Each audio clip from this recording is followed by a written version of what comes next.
Bonjour tout le monde, ici Marie-Francine Allard, auteure, conférencière, formatrice. Aujourd'hui, j'ai l'immense bonheur d'interviewer Mme Pauline Couture, qui est une amie de longue date et qui va pouvoir partager avec nous certains de ses meilleures astuces pour être en forme, en santé et de tout conjuguer ça dans notre vie de tous les jours. Alors, je vous la présente de ce pas, Mme Pauline Couture. Bonjour Pauline. Bonjour Marie-Francine. Comment vas-tu? Très bien. Merveilleux. Oui. Alors aujourd'hui, tu nous as fait l'immense joie d'accorder l'entrevue pour pouvoir partager avec nous ce qui t'a inspiré au fil de ta vie. Alors, j'aimerais débuter avec quel est le film qui t'aurait le plus marqué? Le film qui m'a plus marqué est suite au livre Zorba le Grec. Ah oui, J'avais lu le livre avant. d'accord. Mais le film a été tellement bien fait que j'aimerais encore et encore et encore le revoir. Mais le livre avait été un grand déclencheur pour moi. D'accord. Et puis, comme de ça, le film, ben là, c'est le jeu des acteurs qui est en plus, là, puis mettre des visages sur les personnages. Mais ce livre-là a été un grand déclencheur de ma vie. Ah oui. Et qu'est-ce que ça a déclenché? Est-ce que c'est trop indiscret de te le demander? Ça a déclenché, je vois que je m'identifiais beaucoup à l'intellectuel qui est dans l'histoire. Et Zorba l'amène dans le concret, l'amène dans la vie quotidienne, l'amène dans la joie, dans la danse, dans jouer. Oui, c'est pas de ça que la vie soit toujours sérieux. J'étais très sérieuse à l'époque. Ah oui. Donc, c'est quelque chose qui est allé alimenter ton cœur d'enfant, en quelque part. Définitivement, définitivement. La partie jouer. Oui. Jouer. Jouer. Jouer sa vie, oui. Jouer dehors. Est-ce que tu aurais également un livre qui t'a inspiré? Oui, je me rappelle la situation 1970, l'aventure de la conscience, écrit par Saprem, qui est le cheminement de Sri Aurobindo. Et c'est très... Je ne comprenais rien dans le livre, là, absolument rien. C'est un livre épais comme ça. Okay. Mais j'étais fascinée quand même, tout en comprenant rien.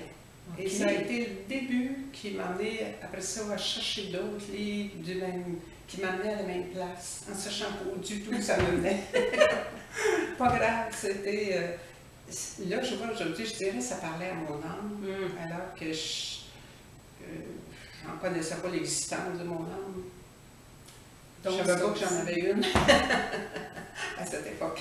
Donc, ça a été vraiment, ça aussi, un point marquant qui t'a fait faire d'autres recherches. Ça a été un début, je dirais, là, 1970. Là, oui, belle période spéciale ici.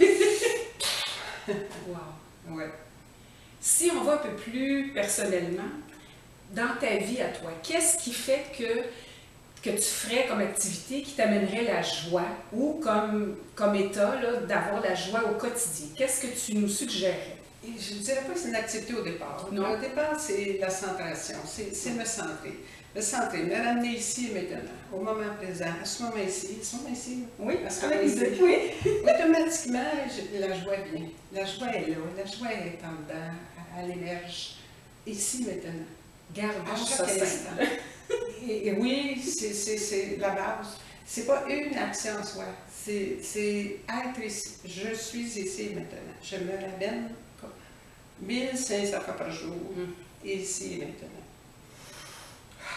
Comme ça. Si je retourne dans un des créneaux que je privilégie, pour ton bien-être, qu'est-ce que tu appliques pour être en forme et avoir un bien-être à tous les jours? Le bien-être, c'est justement goûter le moment présent. Donc, moi, la nature, j'aime beaucoup la nature. La nature, aller dehors. Aller dehors, pour moi, aller dehors, pas pour un objectif, là, pas pour aller faire un marché. Mais pour marcher, par exemple. Aller dehors.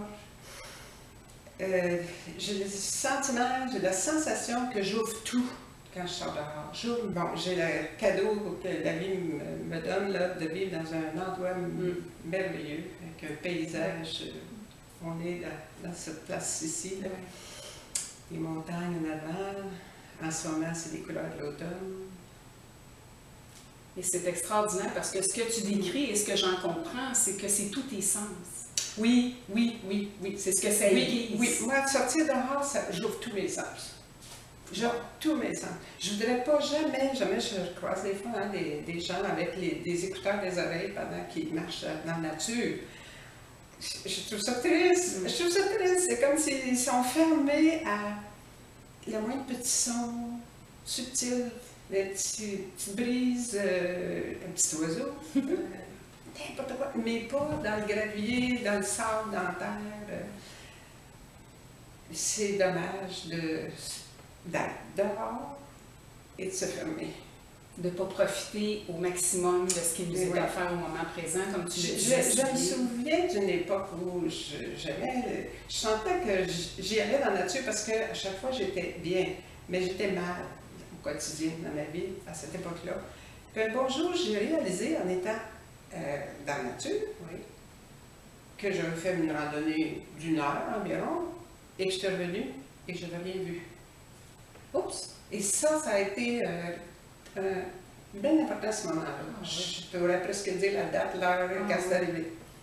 De réaliser que j'avais passé mon heure à rôder, tourner en rond dans ma tête. Tourner en rond dans ma tête. J'ai fait les mêmes sentiers, comme de raison, je les connaissais par cœur. C'était devenu une routine, donc j'ai rien vu, rien entendu. Et pourtant, la même nature était là. Mais ça a été merveilleux de le faire, cette prise de conscience-là. Ça a été après, je faisais un effort en sortant. Rouvre tes yeux, Pauline. Même j'avais une consigne que je me donnais, c'était place tes yeux dans tes trous d'yeux. Quel conseil judicieux! Place tes yeux dans tes trous d'yeux. Gardez ça en mémoire. Sinon, mes yeux n'étaient pas là-dedans. Puis là, je tourne en rond. Tourne en rond dans ma tête, tourne en rond dans ma tête, tourne en rond. Et j'étais déprimée aussi, comme des raisons. C'était très ennuyant dans ma tête. Très ennuyant. Mais je fais rien, je restais là. Mais grâce à la nature puis au contact, ce déclencheur-là, par après, ça t'a permis d'avoir des pistes pour retrouver ce bien-être. Bien, exactement. Wow. Puis là, je m'appelle. Maintenant, c'est une routine que quand je sors dehors, ça fait. On goûte! Je mange. J'adore la façon dont tu l'illustres parce que c'est vrai, quand on est en nature, des fois, on reste dans notre tête. Oui. Non! Sortons et, comme le dit si bien Pauline, mettons nos yeux dans les 2 trous pour voir et pour goûter avec tous nos sens. C'est ça qui donne du sens à notre vie. Oui, oui, c'est ça qui donne du sens à notre vie. C'est ça qui fait que la vie est belle. Ouais. Sinon, mon Dieu Seigneur, on est en prison. Oui. Je suis en prison, dans ma tête. Je suis en prison. Libérez-vous. On a tous connu ça, hein? Oui. On a tous, enfants, on a connu ça. Cette liberté dehors. Là, je suis libre. Il n'y a pas personne qui me dit « Fais pas ceci, fais pas cela, tiens-toi ici, tout là-bas. » On est libre. Libre. Libre totalement. Et si je touche maintenant au domaine de la santé, notre corps physique, être en forme et être en santé. Oui, ça va ensemble. Ouais. Parfait. Qu'est-ce que tu dirais que toi tu fais qui te garde en santé? Bon, c'est sûr que avec le temps, je me suis beaucoup informée au niveau de l'alimentation. Oui. L'alimentation, pour moi, est bien important. Finalement, de savoir qu'est-ce qui est bon pour notre santé et qu'est-ce qui n'est pas bon. Oui. Et j'ai pas de difficulté là-dedans. C'est drôle, j'ai eu l'occasion avant-hier, en route, là, dans un petit voyage qu'on vient de faire, d'arrêter à un dépanneur pour avoir un goût de m'acheter un Coke. Avoir un goût de... Et puis là, je suis devant l'étalage. Puis j'ai beau regarder toutes les sortes parce qu'il n'est pas tout seul. Et là, plus je regardais ça, moins j'en voulais. Oh wow! Moins j'en voulais, c'était... Puis là, j'ai réalisé, j'ai dit, j'ai juste soif en fait, puis j'aurais pris une gorgée de bon coke froid, puis ça aurait été suffisant. Puis un bon verre d'eau, je l'avais dans le réfrigérateur, elle était froide, puis ça, je dis, ben, c'était juste que j'avais soif. Bon, c'est ça. Pour la santé, pour moi, c'est bien important que ce que je mange, je sais que ça me nourrit. Et non pas que ça me détruit. Débalance, oui. Ça me débalance, ça me désorganise. Je veux que ça me nourrisse. Après ça, mais bouger. Bouger, pour moi, c'est bien important. Bouger. Et j'aime à bouger dehors. Oui, je m'en doutais. J'aime à bouger dehors. Alors, pour moi, sortir dehors tous les jours, ça fait partie de mes rituels. Jouer dehors, comme tu aller changeais de jouer jouer tantôt. aller Donc, jouer dehors. il ne faut pas juste prendre de l'air, on joue dehors. Et c'est ça. Ouais. Marcher, l'hiver, je fais de la raquette aussi, puis j'ai découvert des beaux coins, là, les golfs, là. Les golfs partout, là, aller faire de la raquette des golfs. Oui. C'est magnifique, là. C'est fait avec des pins géants gros comme ça.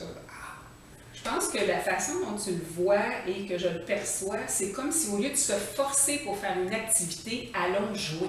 Oui, oui. Quand on revient avec cet aspect-là, je pense que ça nous nourrit intérieurement plus que, bien, extérieurement aussi, mais je veux dire, c'est un tout. Ça nourrit toute notre être. Ouais, Tout notre être. Notre corps physique, dans le sens musculaire, mais dans le sens des poumons, l'ouverture pour les poumons, l'air. Mais je rejoins justement ta première question, était la joie. Ouais. Bien, ça rejoint justement cet espace intérieur qui est dans la joie. Qui est dans la joie. Qui est dans la joie, pas dans l'excitation, c'est différent. Pas dans, je vais enlever le mot plaisir aussi, parce que c'est tellement galvaudé, c'est pas tout à fait ça. C'est une joie calme, c'est une joie ouverte, c'est une joie paisible, une joie où tout est beau, tout est beau, tout est beau. Même la laideur. Ben, la laideur la plus laide, c'est la laideur humaine. Pas la laideur naturelle. Il n'y a rien de laid dans la nature. Dès que je vais là, dans cet espace intérieur, la laideur humaine, je vois les humains plutôt souffrants. Oui. Alors, c'est des humains souffrants. Il y en a des milliers, ça planète, des millions peut-être. Mais il y a aussi des millions qui sont dans la paix, dans le quotidien, dans la joie, dans le moment présent. Oui. Dans le moment présent. Si on regarde en général, qu'est-ce que tu dirais qui te fait vibrer le plus? La nature. J'avais un doute. Je me répète. Ouais. Mais je me répète pas. J'inclus beaucoup les êtres humains dans la nature. Nous sommes nature. Oui. Nous sommes nature. Sur l'échelle d'évolution, il paraît qu'on est le plus évolué de la nature. Il paraît. Mais je pense aussi. Mais évoluer veut dire aussi responsabilité. On a une énorme responsabilité, nous, l'animal humain que nous sommes devenus, envers le reste de la nature. Nous avons une énorme responsabilité. L'autre nature subit nos comportements. Subit. Comme les enfants. Les enfants, on le sait, quand on a des enfants, on a une énorme responsabilité vis-à-vis de nos enfants. Et eux, ils reçoivent tout sur le même niveau, au même niveau. Que ce soit une caresse ou une claque, ils vont le recevoir au même niveau. Et la nature, c'est comme l'enfant. Sans arrêt, elle est à notre merci, la nature. On peut la détériorer ou on peut l'aimer, puis l'embellir, puis l'aider à grandir, à s'épanouir. Je pense que tu as raison avec le point de vue de la responsabilité. On a une énorme responsabilité envers nous-mêmes. Énorme. Et envers notre environnement et nos proches. Je pense que ça, tu as touché quelque chose de vraiment crucial. Oui. Pour terminer, j'aimerais savoir, qu'est-ce que tu nous suggérais comme petit conseil pour maximiser la joie de vivre, le bien-être et la santé? Donc, le meilleur conseil que tu nous livrerais aujourd'hui pour que tout le monde puisse au moins commencer dans cette petite démarche-là? 1500 fois par jour, vous ramenez au moment présent. 1500 fois par jour, me ramener au moment présent. Ça fait que je vois ce que je fais, je vois ce que je décide, je vois ce que je choisis de dire ou de faire. Et ça me rend responsable à ce moment-là de mon geste, de ma parole, de quoi que ce soit. Je trouve que tu as fait une synthèse extraordinaire de tout ce qu'on vient de parler. Le dernier point a réuni vraiment tout ce que tu as échangé avec nous et je pense que tu as raison. Le moment présent, c'est le meilleur moment. C'est le seul. C'est pas juste le meilleur, c'est le seul. Le seul. C'est le seul. Parce que dès que je suis dans une projection pour demain ou après-demain ou dans 10 ans, ou dès que je traîne des paquets d'histoires de mon propre passé avec des regrets, puis de la culpabilité, puis gâche, puis tout ça, il n'y a rien de mes gestes ou de mes paroles qui vont être adéquats, qui vont être justes, qui vont être corrects. c'est des paroles de réparation, des gestes d'avidité, des gestes là, je manque de responsabilité. Là, je suis irresponsable de moi, irresponsable de tout ce que je dois. J'ai la responsabilité, Marie-Francine, d'être présente ici et maintenant à chaque instant. Et j'en ai pas le choix tant que ça, là. Autrement dit, si je ne la prends pas, cette responsabilité-là, elle fuit. C'est triste pour tout mon environnement. Pour tout mon environnement. C'est triste pour les arbres, pour le gazon, pour le foin, pour la roche, mais c'est triste pour les humains qui m'entourent. Si je ne suis pas ici présente, je ne suis pas présente à l'enfant devant moi. Je ne suis pas présente à mon chum. Je ne suis pas présente à toi non plus. Je ne suis pas présente. Si je suis pas, c'est ma responsabilité. C'est mon devoir. C'est un devoir humain fondamental d'être régulièrement, à chaque instant, présente. Et là, On respire. on respire. Je tiens à te remercier du fond du cœur pour ce partage vraiment en toute humilité aujourd'hui avec le parcours de vie que tu as. Tu nous as apporté des belles grandes clés que tout le monde va pouvoir appliquer parce que c'est pas que c'est facile, mais c'est simple. Alors, oui, c'est simple. Voilà. Oui, c'est simple. Donc, ce sera à vous de voir quel moyen vous choisissez. Allez jouer votre vie. Ah oui. Et regardez-la dans les deux trous de vos yeux pour vraiment être aligné à tous les moments. À tous les moments. Alors, n'oubliez pas, appliquez ces conseils et entre autres, soyez bon avec vous-même. C'est bon pour votre bien-être et votre santé. Au plaisir!